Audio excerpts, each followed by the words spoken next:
detective sergeant. You're assigned the burglary detail. In the past 2 months, a thief has broken into 18 markets. There's no lead to his whereabouts, no clue to his identity. Your job? Get him.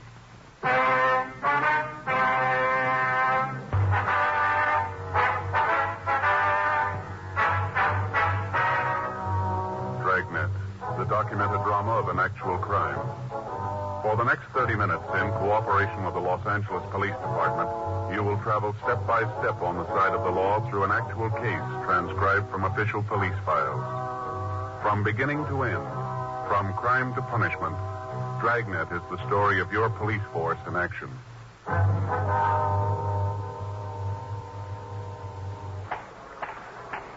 It was Monday, December 14th. It was cold in Los Angeles. We were working the day watch out of burglary detail. My partner's Frank Smith. The boss is Captain Bernard. My name's Friday. We were on our way out of the office, and it was 8:05 a.m. when we got to Georgia Street Juvenile Bureau. Sergeant Lindsay Simmons' office. Yeah? Oh, did you give it to him? Uh-huh. Yeah. Oh, what'd he say? Yeah. When'd he come back? Uh-huh. Well, did he have it for you? Yeah. Well, that'll teach you not to go that route anymore. All right, Patrick. Tell the sergeant to call me when he gets back. Right. All right, Friday Smith. All right, Lindsay. Morning, Sergeant. Just talking to Gene Patrick over at Highland Park. You know him? Yeah, I met him a couple of times. Picked up a youngster a couple of days ago on suspicion of burglary. Brought him into the office, and Patrick talked to him. Yeah. Well, he finally bought it that the kid didn't have anything to do with the theft. He told him to go home. Uh-huh. Kid told Gene he didn't have the money to get home, so Gene gave him 20 cents. Kid swore he'd come in and pay it back. Did he? Yeah, he came in this morning, gave Patrick 2 dimes. Told him thanks for believing the story. Mm-hmm. Then Patrick got the kicker. Kid really did break into a house last night to get the money. Well, what's Patrick got to say about that? Says the kid's honest in a sort of way. He did pay him back. Well, where's the youngster now? Got him over Highland Park Juvenile. I better call Gene. Maybe I can give him a hand. I got a couple of streetcar tokens I won't be using. Might like to have them. Oh, hold it. If I was you, I don't think I'd bring it up to him for a couple of days. Well, what can I do for you, two? Well, Lindsay, we've been working on a string of burglaries. You maybe got the word on them. Well, I don't think so. What's the story? Bunch of store burglaries. Papers are tagged them the milk bottle job. Oh, yeah. Seems Hartgrove was telling me something about him the other day. Where do we come in? Well, the way the jobs look, we've been thinking that maybe they belong in your department instead of ours. How you figure that? First off, the milk thing. What do you mean? Every job he's pulled, we found an empty milk bottle on the counter. Okay, what's that prove? Well, milk and kids go together. Sure, so do milk and ulcers.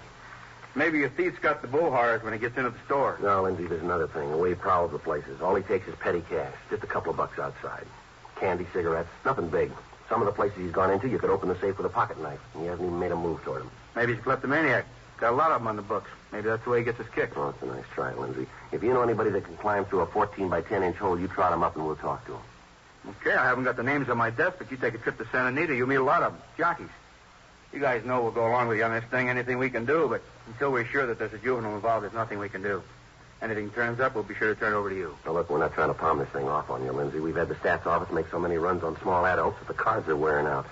It just seems that none of the leads we've been chasing come out anywhere. We figured that maybe you could come up with some answers for us. Oh, it's a new one on me, Joe, this milk bet. I've heard of a couple of thieves that went for it, but I can't name your juvenile offhand. I'll pass the word around the day watch, see what they can come up with. I'll leave a note for Hartgrove. He can pass it on the night watch. Well, appreciate anything you can do. No trouble. Been running you ragged on this, huh? Pretty rough. Just that we can't seem to be able to come up with anything that adds. Yeah. Oh, excuse me. Yeah. Georgia Street Juvenile, Sergeant Simmons. Yeah. Yeah, they're here. Which one? Okay, hang on. For you, Joe, your office. Thank you. Friday talking. Yeah. Right away. What's the address? Uh-huh, yeah. Oh, I got it. We'll leave right away. Who? Yeah, call him. Thanks. Well, come on, let's go. The milk bottle kid, he hit again. The call had come from Lieutenant Ginder in burglary. He told us that he'd just gotten a call from a storekeeper named Monty Darabertis. The man had called to report a burglary at his store at the corner of Jackson and Broadway Street. Lieutenant Ginder told us that the crime lab had been notified and had dispatched a crew to investigate the premises for physical evidence. Frank and I left Georgia Street Juvenile, and we drove over to Figueroa. Then we turned over onto Broadway. The store that had been broken into was a small Italian delicatessen on the southeast corner. By the time we got there, the crime lab crew had already arrived and was winding up their investigation. We walked into the place, and we met with Ray Pinker. Hi, Joe. Frank. Ray. Hi, Ray. How's it going? Usual thing. Bottle of milk on the counter. You want to check it over? Yeah. Come on back here. Thief made his entrance back here, at the rear of the store. There it is. Broke out the window pane. Yeah, not very big, huh? It measures 9.5 by 12 3/4. No alarm on the window, huh?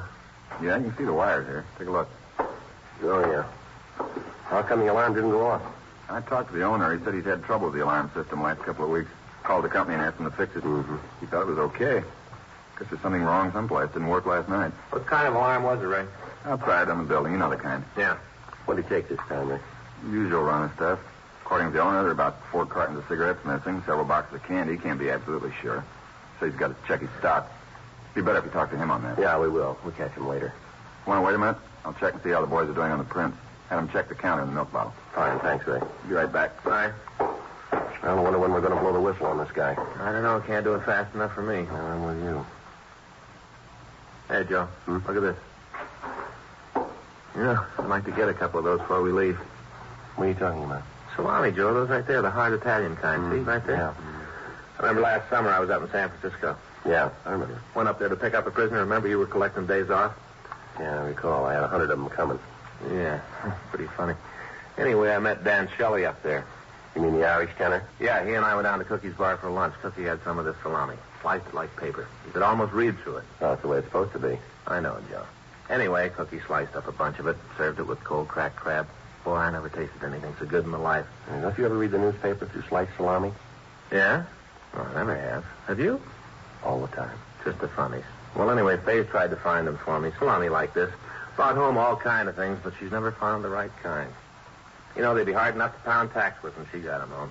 Boy, never forget old Cookie and that spread. Well, if you can get your mind off food for a minute, and I know that'll be tough, let's get on with this thing, shall we? Yeah. Sure got to buy some of these before we leave. Just like Cookie had. Yeah. Just finished with powder, Joe. Yeah. Nothing.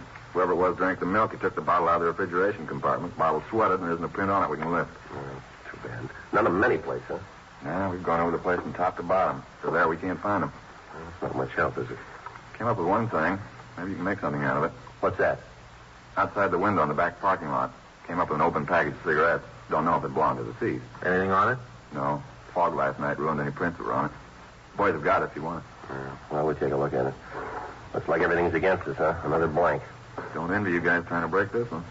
Most of the time there's a leak someplace. Somewhere along the line, the guy's going to make a mistake and not cover something. Yeah, we've been saying that for weeks. This is either the smartest thief I've ever seen or the luckiest. What's this make for him? Number 19. A lot of chances to take for nothing. He's not getting anything out of the job. Maybe he isn't, but we are. What? Headaches.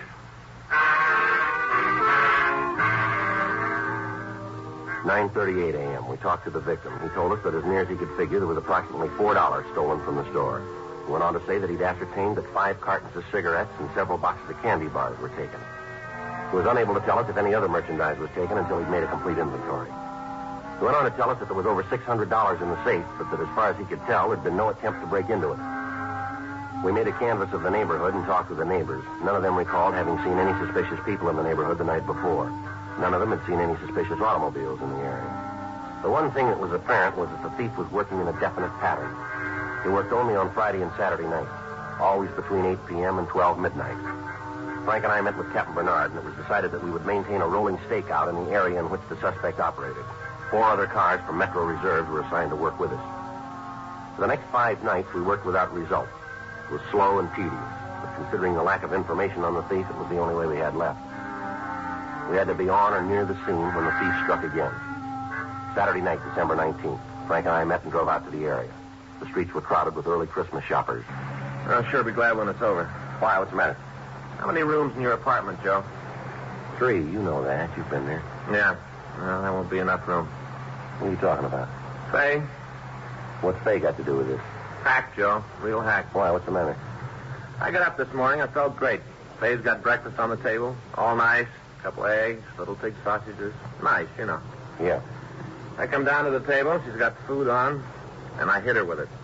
What, the food? No, Joe. I hit her with what I'm about to tell her. I tell her I'm going to have to work tonight. Mm-hmm. You work every night this week. What's wrong with that? Well, that's the way I figure it, so I got a way out. You have, huh?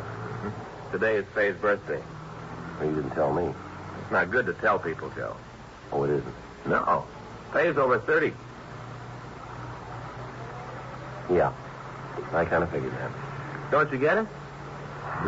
I'm sorry, pal. You left me a couple of blocks back on this one. Look, I may never catch up. Faye's over 30, Joe. She's getting to the point where she's taken off years, see? How can you give a person a last birthday present? Yeah. I'd tell you about it if you're going to give her a present. Only now instead of 30, she's 29. You understand? Well, to be perfectly honest with you, no. But as long as you do, it's perfectly all right with me. Yeah. What about this morning? Well, I told her I was going to have to go to work. I got this present for her. Brand new deep fat fryer. Real good. What? All wrapped up. Deep fat fryer. All wrapped up with ribbon. Beautiful. Shiny. Beautiful. So you gave it to her. Did it do any good? Not a pound. You know what she does with it? Well, at this point, I wouldn't even want to guess. I'm serious, Joe. This may mean the end of my home. Go ahead. She doesn't even open it. Just puts it in the closet on the back porch. Doesn't even pull the paper apart to peek at what's in it. Real mad, Joe. You may not let me back in the house tonight. Well, you can apologize when you get home. I don't know, Joe. Faye's pretty sore. Didn't even open the present. Not Wait a even minute. a peek, huh? Listen. Yeah. Tell where it's coming from? Yeah, sounds like up on 7th. Come on. Yeah, right here. Pull up. Come on. I'll take the front. All right.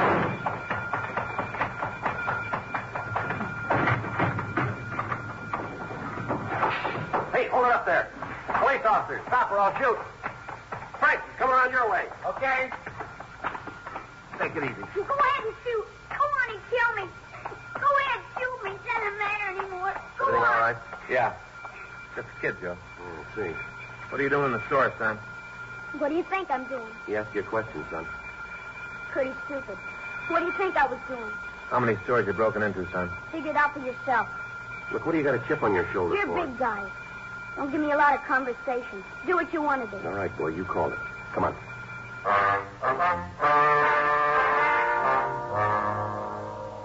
11:50 p.m. We called the office and told them that we had a subject in custody and that we were taking him to Georgia Street Juvenile Bureau. We put the boy in our car and we waited until a radio car arrived.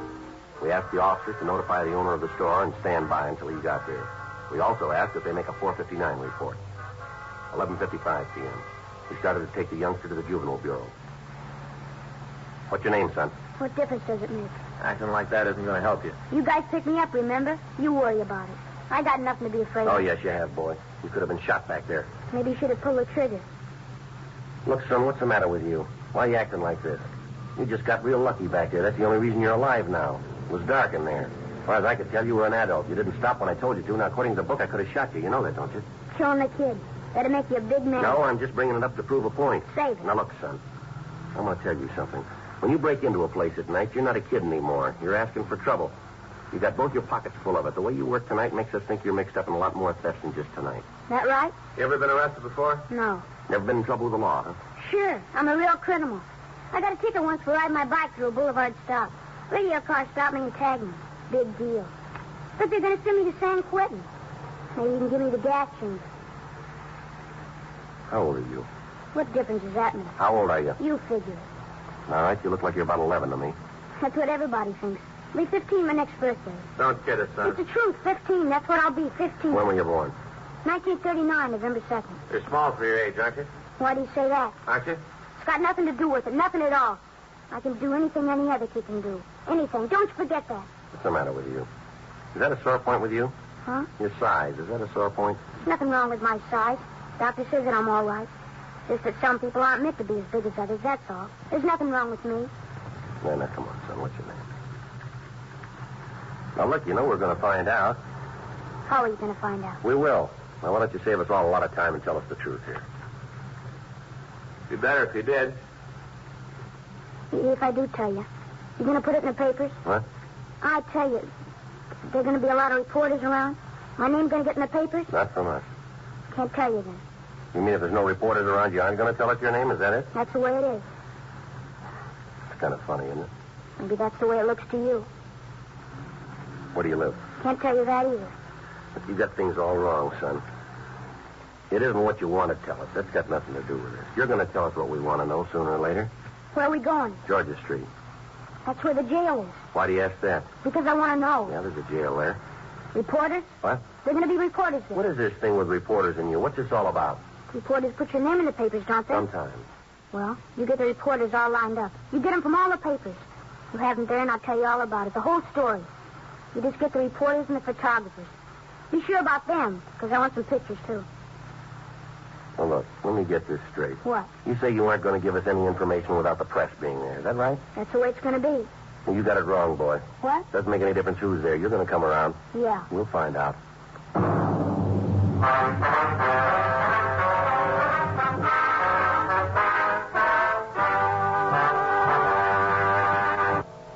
"12:10 a.m. We got to Georgia Street Juvenile Bureau. Frank pulled the car into the side alley, and we took the subject out of the back seat. Up this way, son. It's a seedy-looking place. Yeah, well, it's been here a long time. Looks like a set out of a picture. Don't you worry about it, huh? You want to take him down the hall, Frank? I'll check with Hargrove. Yeah. Come on, boy. Hi, Friday. You're working kind of late, aren't you? Yeah, we are. I got the note from Simmons on the milk burglaries. Checked around the night watch. Nothing on it, so I didn't call you. I don't think you have to worry about it. I think we got the answers. Yeah? We just picked up a kid. We got him dead to rights in the market. Open bottle of milk right next to the cash register. Where is he now? Frank's got him down the hall. You think he's your boy? Yeah, looks like it. Everything adds up. The entrance, what he tried to take, the milk. All along it seems to fit. You got that kind of a case. What are you worrying about? Just two things. Yeah? Who he is and why he did it. He won't tell you? No. He's got some big thing working about the press. Says he won't give us anything without reporters being there. Makes it rough, Joe. You know the policy. Yeah, I do. He won't let us help him. If he wants publicity, take me down. Introduce me as a reporter. Well, that might do it. Won't do any harm to try. Let's go. Go ahead. Thanks. Who am I going to be? Well, tell him you're Sid Hughes from the Mirror, huh? Yeah, might as well be one of the good ones.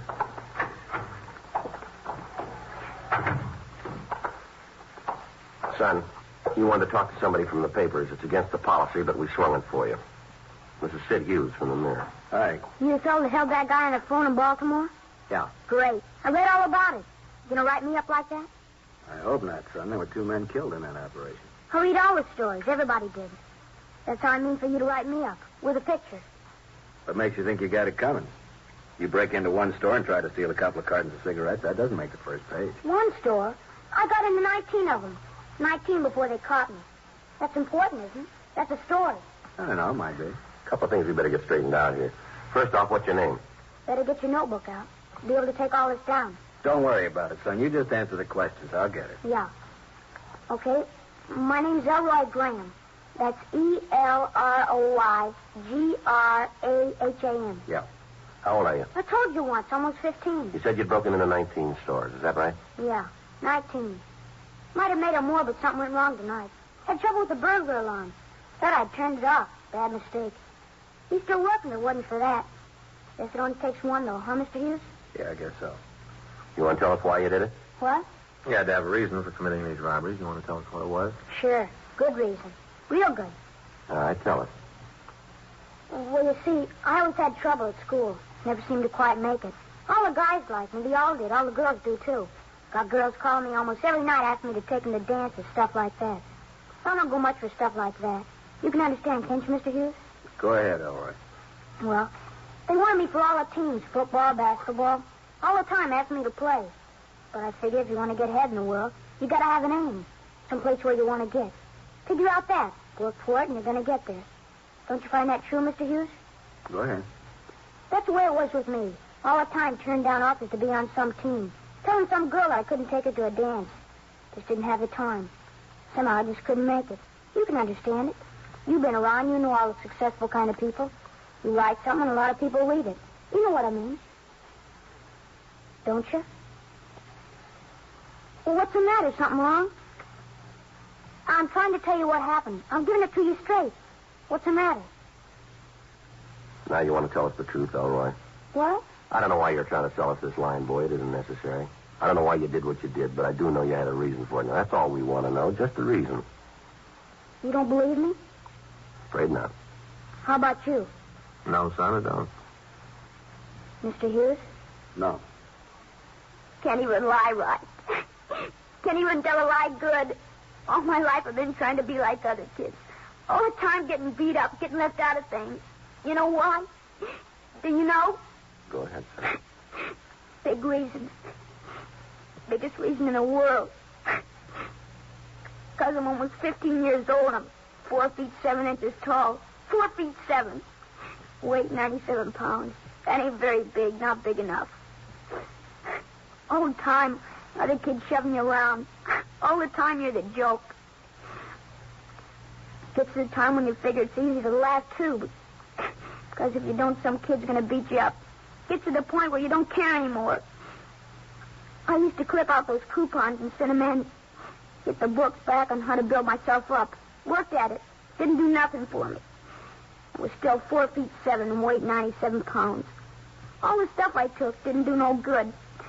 Still came out 4 feet 7, 97 pounds. All right, son. You want to tell us about the burglaries? I did it to be big, that's why. I had the things other people wanted, cigarettes, candy, the other things kids wanted. I had all that stuff that the other kids wanted. Made me important. Don't you see that? You gotta understand it, Mr. Hughes. That's why I wanted my picture in the papers. That's why I wanted the story. So the kids would know that I'd done something big. So they know. All right, son. It's going to be all right here. No, it isn't. Like everything else I tried to do, I loused it up. I didn't mean to steal, but it was the only thing to do. The only way I had. Now, wasn't there some other? No. No, there wasn't. All the time the other kids laughing. All the time talking. I just couldn't stand it anymore. I just couldn't. Here you go. Thanks. You can understand it, can't you? It makes sense. What's that, son? Wasn't so much the kids saying I was little. Yeah. But I didn't want them to think I was small.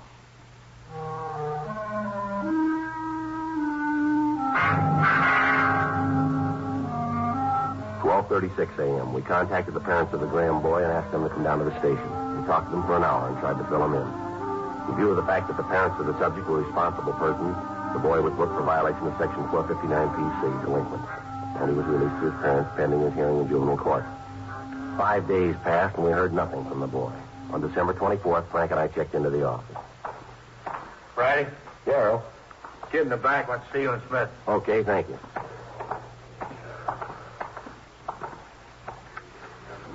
Hi, Mr. Friday. Oh, well, Roy, what can we do for you? Well, I guess you think it's kind of funny. What's that? I want to tell you that I sure think it's good what you did for me. Helped me with that burglary thing the other night. Well, it isn't over yet, son. The court still has to make a decision on it. Yeah. But what you did to make me feel better. As far as I'm concerned, whatever the judge decides, I'll go along with it. I had a long talk with my folks. So we got it all talked out. All the way talked out. Well, that's good, son. We're glad of it, son. Maybe you guys won't like it. I mean, me knowing you such a short time and all. But I wanted to bring you these. Merry Christmas. Well, that's awful nice of you, all right, but it isn't necessary. I want to give them to you anyway. For what you did for me. Oh, that's mighty nice of you, all right. Sure appreciate it. A couple of packets of cigarettes. Hope they're the kind you smoke. Yeah, son, they'll be fine. Thanks, son.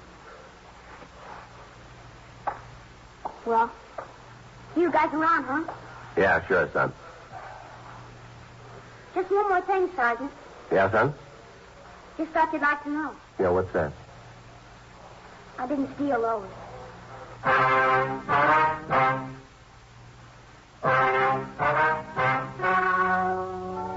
The story you have just heard is true. The names were changed to protect the innocent. On the 21st of December, a petition was filed in juvenile court on behalf of the subject. On January 26th, trial was held in Department 52 of Juvenile Court, State of California, in and for the County of Los Angeles. In a moment, the results of that trial.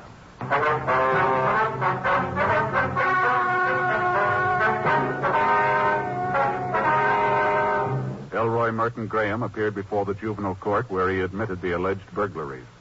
At this time, under the counsel of the judge of the juvenile court, the subject was placed under the care of the probation department for a period of 3 years, with the provision that his parents take him to a competent psychiatrist.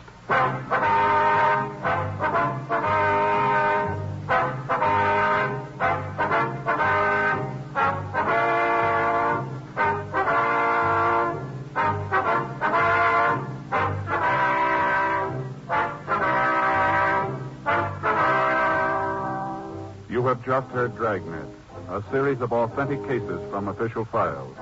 Technical advice comes from the Office of Chief of Police W.H. Parker, Los Angeles Police Department. Technical advisors, Captain Jack Donahoe, Sergeant Marty Wynn, Sergeant Vance Brasher. Heard tonight were Ben Alexander, Jack Crucian, Olin Soule, Sammy Ogg. Script by John Robinson. Music by Walter Schumann. Hal Gibney speaking. Transcribed from Los Angeles, Dragnet is an NBC Radio Network production.